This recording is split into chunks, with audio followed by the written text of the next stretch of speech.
Hello everybody, it's me Robin from Arbino Solutions. If you need any kind of website, you may contact with us. I can't make videos for a long time because I was sick and I am still sick.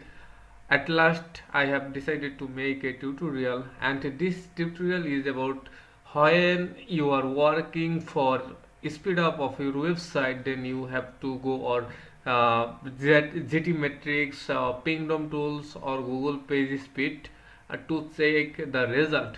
But I am going to show you a method. You don't need to check on GT metrics or Google speed or Pingdom. The update you will see live how your website is performing, what is the current speed. You can see when you are working. So this is really very helpful for speed up any website. It will save you time. For this, click on add new. Please subscribe our channel to grow a more faster our WordPress community. So from the search bar, search query monitor,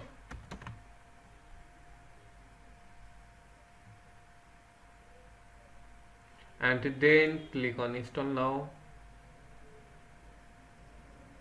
and you have to activate.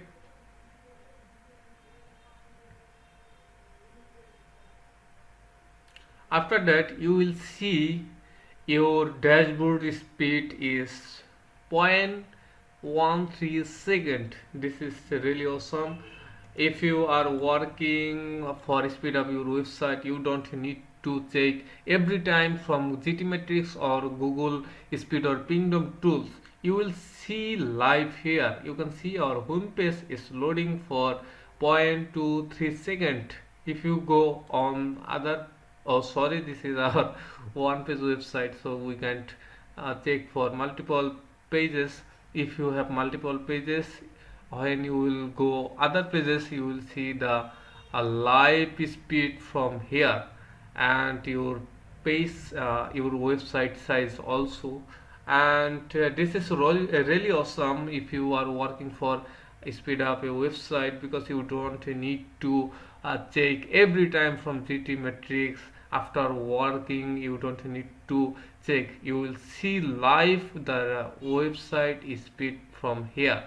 So thank you. This was the tutorial actually. Hopefully you will stay with Arbino Solutions and you will subscribe our channel. Thank you.